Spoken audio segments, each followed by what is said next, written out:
আমাদের রাজ্যের মুখ্যমন্ত্রীর কাছ থেকে দেশের রাষ্ট্রপতির উদ্দেশ্যে যে ভাষাটা দেখলাম, তাতে আর কোনো নিউজ বলার কোনো দরকার নেই।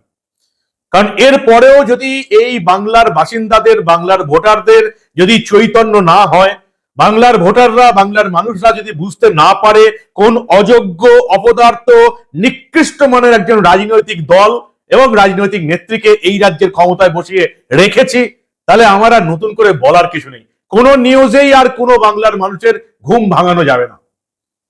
ওই কলতলার ঝগড়া বলি না, আজকে দিনে এই পশ্চিমবঙ্গের মাটিতে সেই কলতলার ঝগড়ার চেয়েও নিকৃষ্ট মানের অসভ্য ভাষাতে রাষ্ট্রপতি দ্রৌপদী মুর্মুকে সংবর্ধনা দিলেন রাজ্যের মুখ্যমন্ত্রী মমতা বন্দ্যোপাধ্যায়।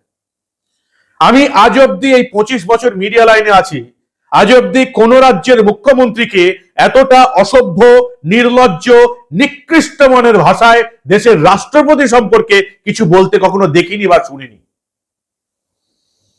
কতদিন আপনারা এই অসভ্যতা, এই নির্লজ্জতা, এই কলতলার মানের চেয়েও বেশি পরিমাণ নোংরা ভাষা আপনারা সহ্য করবেন, সেটা এখন দেখার। পশ্চিমবঙ্গের বাসিন্দা বলতে নিজেকে আজকে লজ্জা বোধ করছি। लोग आ सकते हैं, लेकिन पता नहीं क्या हुआ, क्या मन में समाया है उनका, वो जाने। लेकिन मैं बहुत दुखी हूँ। जनरली देखा जाए तो प्रेसिडेंट आते हैं तो चीफ मिनिस्टर भी आना चाहिए, मंत्री भी आना चाहिए, लेकिन चीफ मिनिस्टर मैडम भी आए नहीं। लेकिन मैं भी बंगाल का ही बेटी हूँ, बंगाल में बहुत क्यों आने ही नहीं देते। ममता दीदी मेरे बहन भी है, छोटे बहन है, पता नहीं मुझे कोई गुस्सा किए होंगे, इसीलिए वहाँ जाके प्रोग्राम करा। कोई बात नहीं, कोई गिला नहीं, कोई शिकवा नहीं। আমার বলতে নিজেকে লজ্জা লাগছে।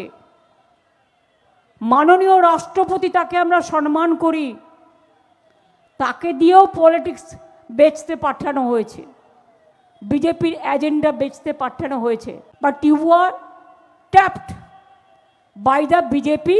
আপনি বলেছেন ইন্টারন্যাশনাল সাঁওতালি কনফারেন্স করছেন, আমরা নাকি কাউকে যেতে দিইনি।